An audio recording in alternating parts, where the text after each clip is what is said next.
There are 7 silent assassins of your destiny that you speak into existence every single day. 7 patterns of speech that drain your power, scatter your energy, and sabotage your success before you even realize what's happening. You feel it, don't you? That invisible resistance. That sense that your life isn't moving the way it should. That your plans dissolve into nothing. That your victories feel hollow. You've blamed circumstances. You've blamed timing. You've blamed fate. But the true saboteur has been hiding in plain sight. It's your own voice. Your words are not mere sounds. They are architectural forces. They shape reality. They command energy. And right now, most of what you're saying is building your prison instead of your empire. Napoleon Hill interviewed hundreds of millionaires and discovered something extraordinary. They all shared one uncommon discipline. They knew exactly what never to reveal. This wasn't superstition. This was strategic sovereignty. Because in the invisible economy of energy and manifestation, information is currency, and you've been spending yours recklessly. The first principle of power: never speak your plans into the world before they've taken root in reality. Every time you announce your intentions, you're scattering the energy required to manifest them. Your plan is a fire in its infancy. Each word you speak about it is water poured over the flame. Eventually, it dies. You know someone like this. The person who's been starting a business for 5 years. Every family gathering, the same announcement. The plan changes constantly because everyone offered their opinion. The dream exists only in wasted breath. Why? Because their throat works harder than their hands. This is the phenomenon of symbolic substitution. When you speak about doing something, your mind experiences a false sense of accomplishment. You feel the dopamine of achievement without the discipline of action. You've replaced execution with explanation, and your subconscious doesn't know the difference. Worse still, premature revelation attracts corrosion. It invites envy. It arms your enemies. And yes, you have enemies. More than you think. Your mother fears your growth will take you away. Your friends worry you'll leave them behind. Your colleagues definitely don't want to watch you rise while they stagnate. These people disguise sabotage as concern. That market's saturated. Are you sure? It's too risky. I know someone who tried and failed. Maybe you should wait. Each one of these sentences is a poison dagger aimed at your dreams. And the cruelest part? They often come from those you trust most. The ancient alchemists understood this. Solve et coagula, dissolve and coagulate. But they never revealed the formula during the process. They only showed the gold at the end. Why? Because any external interference during transformation corrupts the result. Your plan is a child in the womb. It requires darkness, silence, and time to form. Information is power only while it remains exclusive. The moment everyone knows, it becomes nothing. Do you think Jeff Bezos told his neighbor he was going to sell books online? Did Warren Buffett share his investment strategy at Sunday barbecues? No. They understood the law of concealment. The fewer who know, the fewer obstacles appear. And when you finally achieve it, you don't need to say anything. Results cannot be argued with. What we do in life echoes in eternity, but what we say we'll do echoes only in the wind. The second law of sovereignty. Never speak about your relationship to others, not praise, not complaint. Never. Your relationship is a sacred union, a temple. When you discuss it with others, you awaken envy, especially when you speak of happiness. That's when it cuts deepest. In this chaotic world, envy is easily triggered. If you speak too much about your relationship, people begin searching for flaws, planting seeds of doubt. Is it really that perfect? Are you sure they're not betraying you? This isn't paranoia. Envy is a real and destructive force. When we overexpose our happiness, we activate something called upward social comparison in others. It's an automatic trigger. Their brain compares your life to theirs and feels inferior. And what does the human being do when it feels inferior? It attacks. You know that friend who always has a but when you share something good?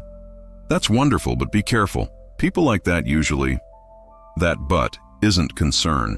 It's poison disguised as advice. And when you complain about your relationship, you're architecting something even worse. You're reinforcing negativity, activating neural pathways that make things deteriorate further. Your own perception corrodes, and 2 weeks later, you might reconcile, but others never forget what you said. Your mother-in-law will eternally remember that time you complained about her child. Your friends will forever see your partner through that lens. You've transformed your relationship into cheap entertainment, a real-life soap opera for others to consume. Every time you complain about your partner to others, you betray their trust.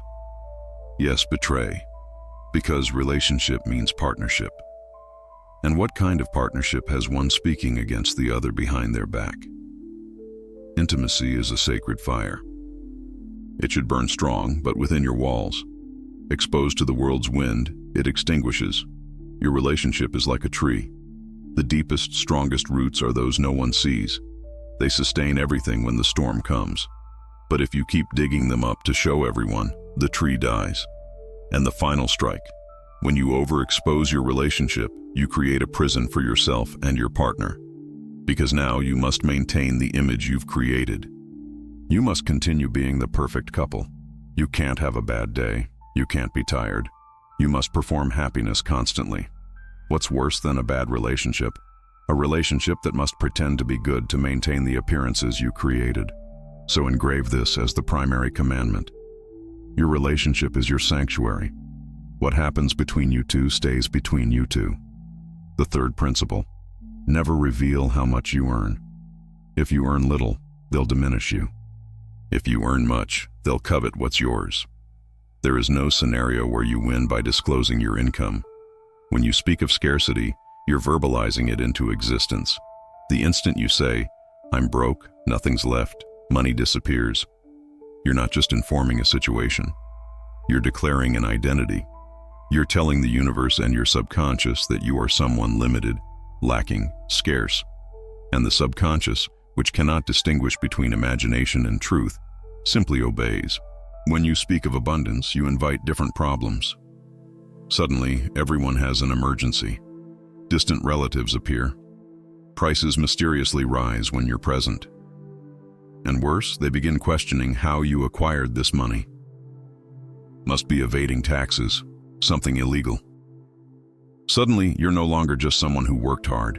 You become a character in stories others invent to justify why you have and they don't. Every achievement is minimized. Every choice becomes subject to judgment by people who don't pay your bills, don't know your battles, don't carry your burdens. Your humanity is reduced to a bank statement, and you no longer have permission to struggle. Because you have money, you can't complain. Silence in this case is your ally. Don't lie, but don't broadcast your scarcity either. Work in silence, study, grow, transform your frequency. Let your transformation speak for you. The fourth law: never make your problems public conversation. Your struggles cannot become bar talk. There's a brutal difference between seeking professional help and becoming the narrator of misery. If you need help, hire a therapist. That's a professional who will help reorganize your mind. It's radically different from dumping lament into people's ears constantly. Every time you recount your problems, you relive them. It's like watching the same horror film repeatedly. Each viewing, the fear intensifies. The details embed deeper into your mind. And here's the cruel detail almost no one perceives. People secretly feed on your problems. When you share your difficulties, some feel relief. At least I'm not the one suffering, they think. You become that person, the one everyone avoids in the hallway, the one who brings drama when they arrive. You begin repelling opportunities. Who wants to hire, partner with, or relate to someone in permanent crisis? Your brain is a powerful computer. When you complain constantly, you're programming it to search for more problems. You install a radar for misfortune in your mind. And guess what? You always find what you're looking for. Shared problems are rarely solved problems. People will give you advice based on their own limitations, not the infinite possibilities you have for resolution. Silence about your problems is a tool of power, because you have the opportunity to reflect and find the solution yourself. And when you appear with the solution, with the overcome obstacle, then you inspire. You become someone interesting, someone who knows how to solve problems. The fifth principle: never broadcast your victories prematurely. Humans have a curious tendency. They barely achieve something and immediately want to tell everyone. But behind this habit exists a silent danger. You have an open channel to the manifestation field. You're connected, you're manifesting, you're conquering. Then you expose your achievement. When you do this, you open a third energetic field of interference. Not everyone who hears you will vibrate at your frequency. Some will feel envy. Others will project doubt. Many, even unconsciously, will emit thoughts that drain your force. More than that, the brain itself, upon receiving validation from others, relaxes. It's as if just by telling, you've already accomplished it.